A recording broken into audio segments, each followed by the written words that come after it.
Surin digambarkan adalah gadis pemalu yang ingin tahu banyak hal termasuk supranatural dan tidak bisa diterima akal pikiran. Maka dari itu, mengapa teman-temannya menganggap aneh? Hingga suatu hari, Surin tidak sengaja bertemu dengan seorang laki-laki bernama Sung Min. Kemungkinan karena mereka berdua sama-sama yatim piatu dan penggemar hal supranatural, Surin dan Sung Min akhirnya menjadi teman akrab.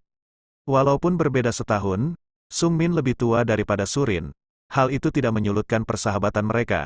Saking dekatnya, Sung Min berani mengajak Surin untuk pergi ke markasnya yang berada di tengah hutan, dan tak ada seorang pun yang tahu dengan lokasi tersebut. Suatu hari, tak sengaja Sung Min memberitahu Surin bahwa dia dan teman-temannya berencana melihat sebuah proyek besar di atas gunung.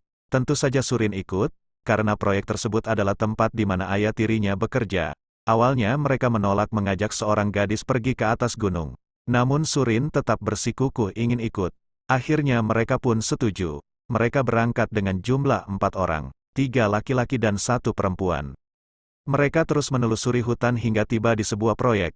Saat menunggu momen, Surin tak sengaja menemukan sebuah lubang gua di bawah pohon. Lubang gua tersebut lebih menarik perhatian daripada kerja proyek tersebut. Akhirnya mereka memutuskan untuk masuk ke dalam. Surin dan teman-temannya masuk ke dalam gua tersebut dan menemukan salah satu telur bersinar. Mereka membawa harta karun itu keluar dari dalam gua. Saat mengamati telur tersebut, Surin baru menyadari bahwa jepit rambutnya hilang. Tanpa berpikir panjang, dia pun langsung masuk ke dalam. Anehnya, saat keluar, Surin tidak mendapati teman-temannya di sekitar situ. Sung Min dan 2 temannya hilang sekejap bagai ditelan bumi. Saat itu juga, telur hasil temuannya pecah berkeping-keping. Dia pun akhirnya tersesat di hutan hingga malam tiba. Hilangnya 4 anak di pegunungan menjadi berita heboh. Hanya Surin saja yang berhasil diselamatkan, ketiga anak laki-laki lainnya hilang secara misterius. Disitulah berita kehebohan dimulai.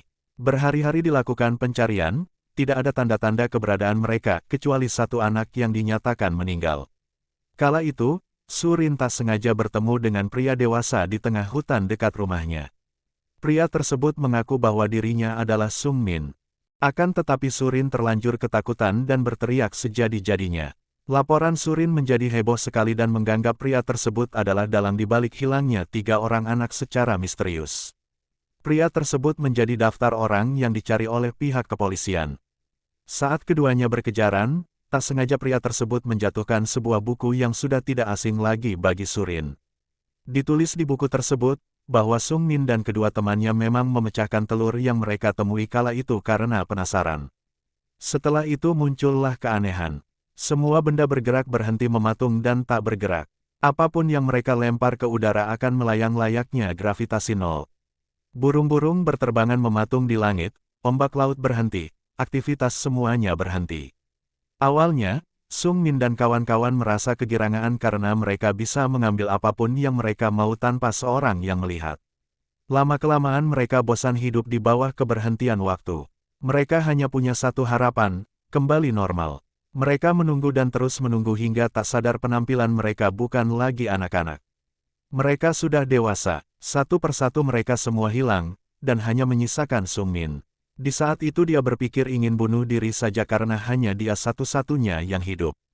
Akan tetapi, saat ingin membunuh dirinya, semua aktivitas kembali berjalan normal seperti sedia kala. Tak ada seorang yang sadar bahwa mereka berhenti mematung beberapa tahun. Sung Min terkejut dan merasa ketakutan dengan berbagai suara dan aktivitas. Maklum, dia tumbuh dewasa dalam kehampaan suara dan tanpa mengenal malam.